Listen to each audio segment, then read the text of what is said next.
Hi, I'm Wendy Turner, Executive Director of Michigan Public. You might have heard that public media is under threat. You're not wrong.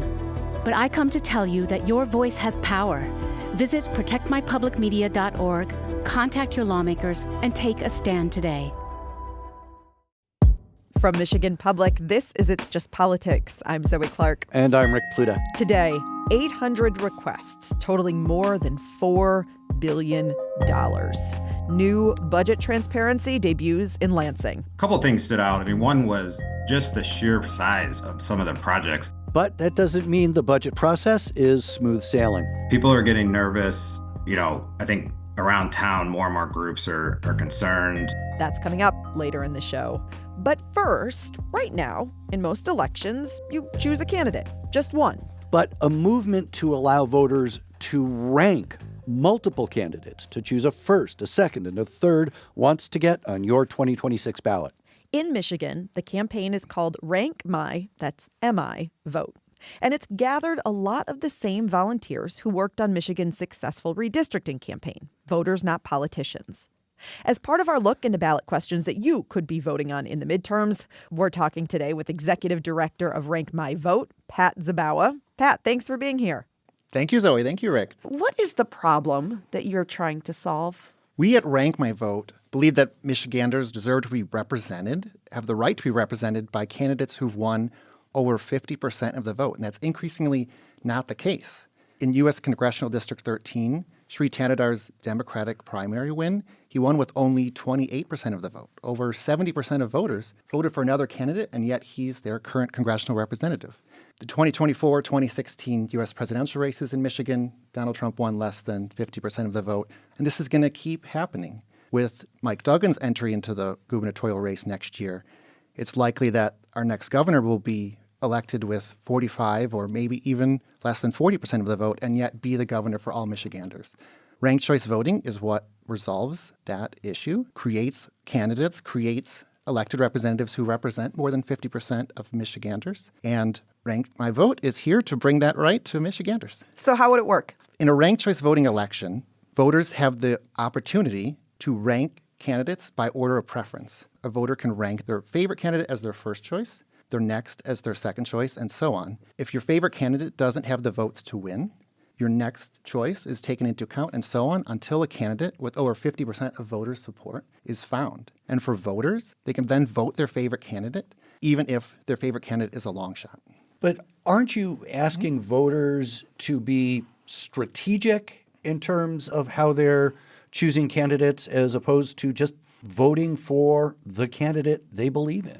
I think right now voters feel like they have to be strategic. I think right now if voters feel like they're compelled, their conscience compels them to vote for a candidate who's not one of the top two most viable candidates, that they feel like they have a choice. Oh, I really want to support this candidate, but I can't because they are not necessarily realistic in my mind.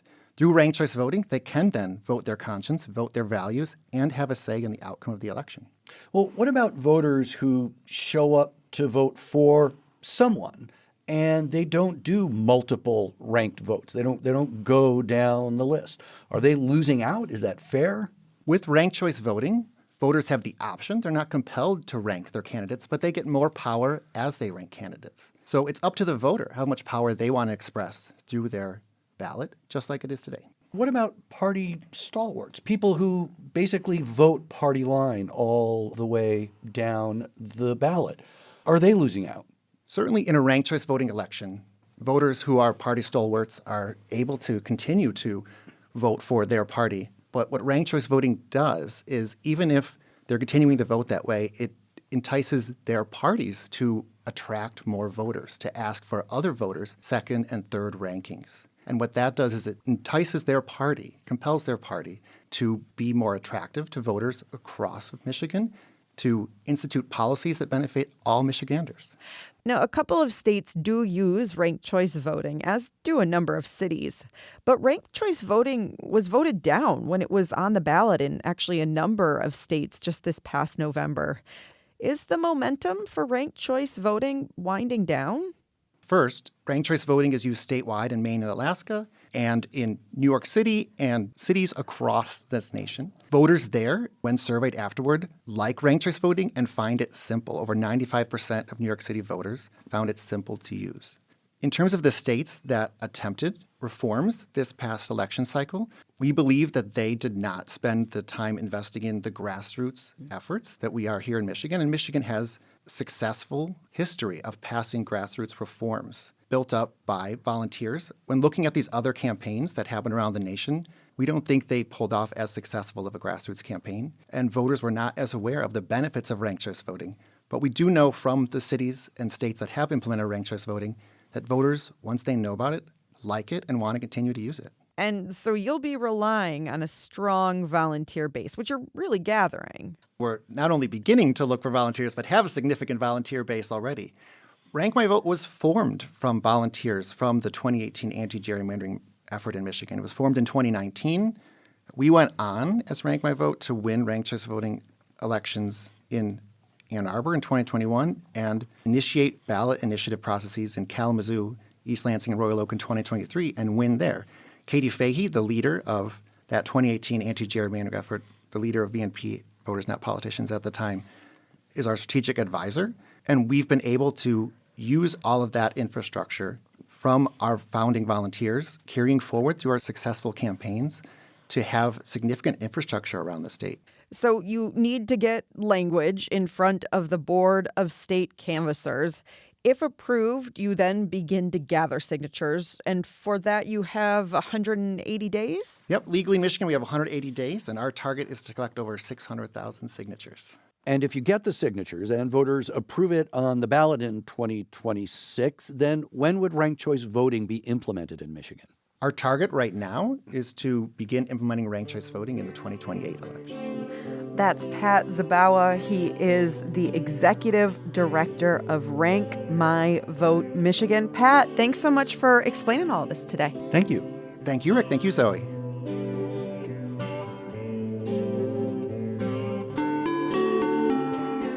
Ever since Republican Matt Hall took over as Speaker of the House at the beginning of the year, he has pushed for new levels of transparency at the state capitol. This includes budget transparency. A new rule now requires lawmakers' requests for earmarks, money designated for projects in their districts, must be submitted in writing and made public before voting begins. No anonymous earmark requests allowed. And the requests have now been made public. And we have Dave Eggert here, senior politics reporter at Crain's Detroit Business. Hey, Dave. Hello. So, Dave, give us a very quick history lesson. Why is Speaker Hall making such a big deal about this? Well, I think a couple of things. In the last, I would say, 3, 4, 5 years, especially as Michigan saw increased revenue due to pandemic relief funds, higher tax revenues. There's just been more money in the budget. And a byproduct, what we've seen is that these earmarks, which probably at one point would total, maybe $100 million a year. These are like special projects that individual legislators request for their districts. They really skyrocketed, up near $500 million a year on average, maybe $600 million a year. You saw this kind of late in Governor Rick Snyder's term. There was kind of one big swoop of earmarks that came through right when he was going out of office. And then it continued into the next few legislative cycles. And I think what happens with these things is they've been traditionally put into the budget at the last minute. At the 11th hour, lawmakers get in a room, hammer out the budget, and then these projects start showing up. You kind of see them in the final budget bill. Traditionally, it's been not a whole lot of transparency as to how they got there, what the projects are intended for, until you kind of find out months, sometimes a year later, what the spending is for once kind of things are formalized with the state. So there's been, general criticism of that process. And then you've also had some more questionable earmarks. Usually every cycle, there's a few that stand out that have tended to go to very politically connected people. There's been some that have kind of gone more to like private development projects. even some nonprofits that haven't necessarily seemed to have the most, aren't what you would traditionally think of as a nonprofit purpose. So that's kind of where Speaker Hall, I think, is came into office and really wanted to put transparency and kind of get more information into the public earlier in the process instead of at the 11th hour. So there was this deadline as part of the rules to make it transparent. The House members had to put the requests in. They had to put, their name, the amount, what for. Some 800 requests totaling nearly $4 billion. You went through these requests, Dave. What did you find? Yeah, well, I tried to go through the request, and I want to caution that it's very hard to get through 800 800. PDFs. Right. Hopefully, if this process continues, there'll be a more efficient way to see these things. But yes, it was 800 PDF files. I mean, I want to say that a lot of earmarks aren't, they can be for good things. I mean, we're talking fire trucks and fire stations, police stations, parks, community centers, and that's what a lot of these requests were. What stood out to me was you had some lawmakers that a lot of requests flowed through, particularly some that are on the appropriations committees, which, makes sense. Others, I noticed Representative Karen Whitsett, Democrat from Detroit, but who has aligned with Republicans on some key issues. A lot of requests seemed to flow through her. It seemed like Democrats thought, hey, we should try to get Karen Whitsett involved and get her blessing. A couple of things stood out. I mean, one was just the sheer size of some of the projects. There was a representative that basically requested something like $200 million to upgrade and basically completely upgrade the city of Owasso's drinking water and sewage facilities. I mean, that's Speaker Hall has been talking about maybe limiting earmarks around $100 million a year. Well, this one request would be $200 million a year. So things like that stood out. I think it's interesting that there were a lot of Republican requests for earmarks. They have the majority, and Speaker Hall has kind of signaled that he wants to rein in earmarks a little bit, particularly to free up money for roads. And there's billions of dollars still requested, so there's a lot of need out there. Dave, we should note just because these requests have been made, it certainly does not mean that they're going to actually end up in the budget. And you have seen this. We've all seen this, though. When budget negotiations go down to the wire and leadership needs to get votes on the board, deals are made. How is this change where we are going to see the dollars requested? How is this going to impact some of these late night budget negotiations, right? Trying to get the votes up on the board to pass a budget, whenever that might actually be.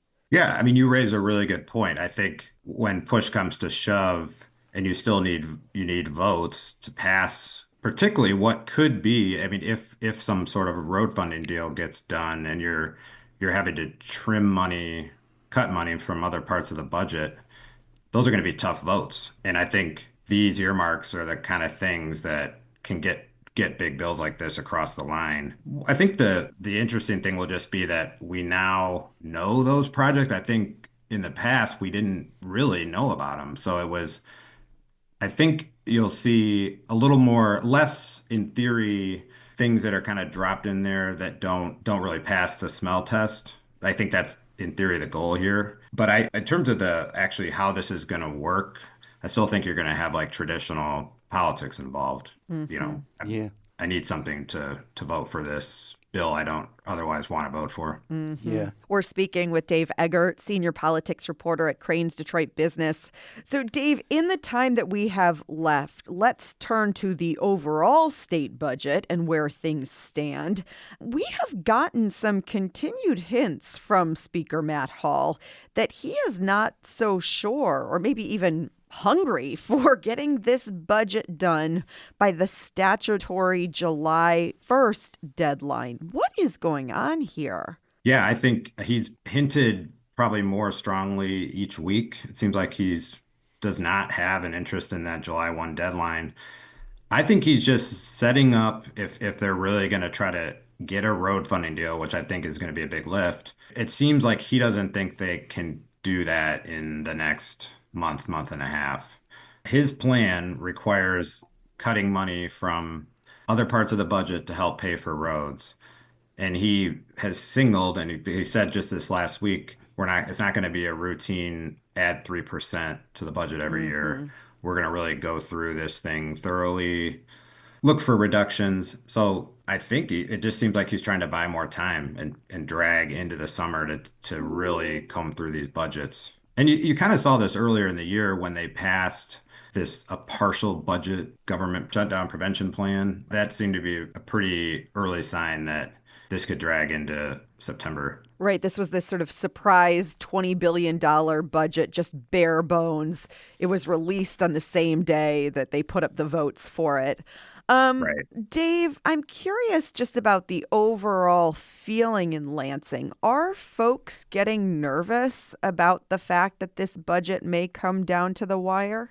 Yes, people are getting nervous. It seems like Speaker Matt Hall and Senate Majority Leader Winnie Brinks don't have much of a relationship. It doesn't seem like they're talking about much of anything, including the budget. I think the governor is trying to bring them together. And so far, that doesn't seem to have happened. You've also got the backdrop of the Senate having sued the House over Speaker Hall not transmitting some bills that were passed last session when Democrats had full control of the legislature. So there's angst over that. I think around town, more and more groups are concerned. I think at this point in the budget, usually the House will have started at least moving some bills through the process. That has not happened. So I think everybody is kind of bracing for a pretty messy budget, which we really haven't probably seen since the governor's first year in office, when she had also tried to get a road funding deal and it just led to protracted negotiations, a lot of back and forth throughout the whole year. And it really wasn't resolved until even after October 1st that year. So finally, Dave, Friday will be a big day in all of this, the Consensus Revenue Estimating Conference. A state panel based on economic forecasts and expert recommendations will give lawmakers the official numbers of how much they have available to spend. Will that maybe get things rolling? Yeah, it's a very important moment in the process. It kind of allows key figures to have final budget tallies and revenue numbers as they try to hammer out a final budget deal. I think what'll be interesting this time around is the uncertainty out there over tariffs and potential federal funding cuts, so that there's like more uncertainty around that process than probably is typical. That's also something kind of looming over the budget process, is what happens at the federal level for programs, particularly things like Medicaid, but a lot of other big budget programs as well. Uncertainty over at what's going to happen in Congress, I think it's also slowed things down at the state level. That is Dave Eggert, senior Capitol reporter at Crain's Detroit Business, walking us through what's happening, or maybe not with the state budget right now. Mr. Dave Eggert, thank you so much. Thank you. Thanks, Dave.